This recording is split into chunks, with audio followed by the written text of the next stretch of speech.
I first started lifting, obviously, I didn't really make that much progress. But when I finally figured out exactly what I needed to do and I started packing on some real size, my grandma thought that I was on steroids. So like, oh, creatine isn't steroids, blah, blah, blah. Anyway, grandma, I'm not on steroids. But in this video, I'm gonna tell you guys exactly how to make so much progress that your grandma thinks you're on roids, or just why you're not making that much progress in general. So full screen this video. If you can't sit down and watch a 10-minute video, man, your brain is fried and you need to go get some help. And this is probably why you're still not making any progress. So anyway, I'm about to tell you guys exactly what you need to do to start making some more progress, or why you're not. So into the video we go. Reason why you're not making any progress in the gym is just because you're dumb. Not actually, but the real reason why you guys aren't really making that much progress is because you have all this motivation, you have all this drive, you have all this effort that you're putting into this. But at the end of the day, there's something that you're doing wrong, right? You know, you're showing up to the gym, you're going what 4, 5, 6, 7 times a week. I don't know. Some of you guys are going more than that, but you look in the mirror and then you're like, oh, this sucks. I still look the same. Then you get demotivated, then you quit, and then you kind of just rinse and repeat this cycle over and over and over again, right? But at the end of the day, you guys need to understand that if you're putting in effort and if you're consistently showing up for yourself and you know that you're actually trying, then there's not anything wrong with, the amount of motivation that you have, or, just your consistency or anything like that. Is just the direction, right? Because you can put as much effort as possible into like some random lift. I don't know. Let's say you want to grow your shoulders, but you're doing a tricep movement. You can hit that tricep movement as much as you want, but your shoulders aren't going to grow. And then you're going to get frustrated because you think this tricep movement is going to grow your shoulders. And then you're going to look in the mirror and you're still going to have no shoulders or be built like SpongeBob and get mad because you're like, oh, I'm putting in all this work. I'm trying, I'm doing this, I'm doing that. But at the end of the day, if you were doing something right, you would have been and made progress, right? And it's pretty cold out here. So you got to bear with me with these sniffles, man. But anyway, you guys, like I said, it's not the lack of effort, the lack of motivation. You just need the right direction, right? And what I mean by that is you need to put the effort in, yes, but you need to put that effort into the right place. Because if you're showing up and you're giving it all that you got, you could be burning yourself out, or you could just be doing everything the wrong way. But the moment that you have a system set in place that shows you exactly what you need to do, tells you exactly what you need to do if this thing happens, if that thing happens, then there's no way that you're not going to make any progress, right? So for you skinny guys watching this, I know you guys are like, well, I've been doing this, I've been doing this, I've been doing that, but I'm not gaining any weight. I'm not gaining any size. Everything's just this. Maybe I'm just genetically set to be stuck at 110 pounds. No, right? If you're not gaining weight, it's as simple as, okay, you're eating, but you're eating in the wrong way. What do you mean, Isaiah? I eat so much. I do this, I do that. I like eat as much as I possibly can. Okay, if you're eating so much and still not gaining weight, that means you're not in a caloric surplus. As simple as that, right? So an easy example of what I'm saying is if you're not gaining weight, if you're not, increasing in strength or increasing in size, then you are not in a caloric surplus. You need to track your food and you need to understand, okay, this is my caloric maintenance level, right? In order for me to gain weight, I need to eat over this caloric maintenance. Now, what a lot of you guys are doing, you're just scarfing your face, right? You're being inconsistent with your food. You're just scarfing down as much as you can for one day. Then the next day you're like, oh, I'm not really that hungry. And then the day after that, you get back to it. And then for a week you're off. And then you're not tracking it consistently. And it could feel like, oh, I'm putting in all this effort. I'm trying. Sure, you're trying, but trying isn't going to get you anywhere if you're trying in the wrong way.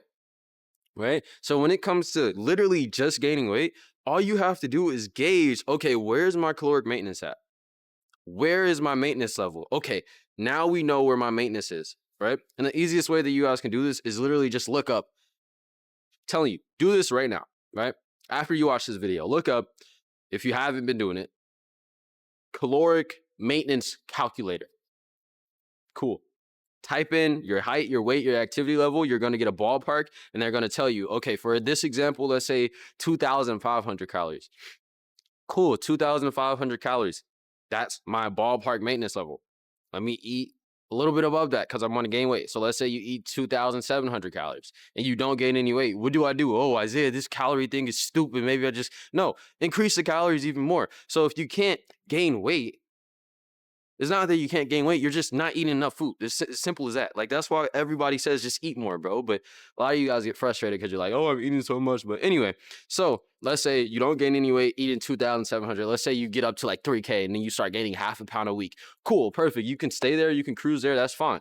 But if you want to gain a pound a week, what should I do? Oh, up the calories. Oh, now I'm gaining a pound a week. Thank you so much, Isaiah. But my weight plateaued. What do I do? Okay, rinse and repeat the same cycle. So if you're eating 3K and then your weight just completely plateaus, up the calories by 300 to 500 until you get back to the desired amount of weight gained, right? But a lot of you guys are just eating and eating and eating, and that's why you're not gaining any weight at all, right? Like I said, you could be putting in so much effort, but if you're putting the effort in the wrong area, then it's not going to yield you any kind of results at all. When it comes to your training, a lot of you guys are just showing up, doing a little bit of these, doing a little bit of those, but you're not progressively overloading. You're not even following an actual split. And if you are, some split that you got from some random video on TikTok that said, oh, do this to get the biggest boulder. Like, bro, you have to have an actual plan that you can follow for weeks and weeks at a time. And you need to be able to look back and understand, okay, I need to progressively overload. So what did I do last week? Let me do this week. Okay, I need to hit this muscle group, that muscle group, and I have to do it this many times. I have to hit this many sets at this RP. Like, there's so many moving pieces, and this is why you guys get so frustrated, because you're like, man, I'm trying so hard. I'm going to the gym. But yes, you're going to the gym and you're just gassing yourself out. You're going to the gym, sure, and you feel like you're doing a lot, but you're just doing so much stuff that you're actually losing gains. You're just putting yourself in so much fatigue that your body isn't even growing. It's just trying to conserve whatever it is that you do. Like, some of you guys might go to the gym and you might do a set of curls with the 10-pound weights, and you think, oh, if I just do as many curls as I possibly can, then I'm just going to get huge arms. And then you're in the gym looking dumb doing 40 sets of 10 because you think, like, this is a funny example, but this is how easy it is for you guys to overcomplicate this, but at the same time, not even know exactly what you need to do. The only thing that you need to do to get jacked are these things, right? If you're, let's say you're 90 pounds, because that's where I started, 90, 100, let's say you're 100 pounds, right? If you're 100 pounds and you want to get jacked, this is all that you have to do. Eat in a caloric surplus. Do so consistently, right? Train hard, train effectively, progressively overload, recover. That's it, right? And it's simple categorizing it in this way, but it could be super, super complicated, and it could be almost impossible for you guys to understand exactly how you can do this, because you guys have jobs, you have this, you have that, and it's just all this information is out there. You don't know what to do. You don't know how to structure it.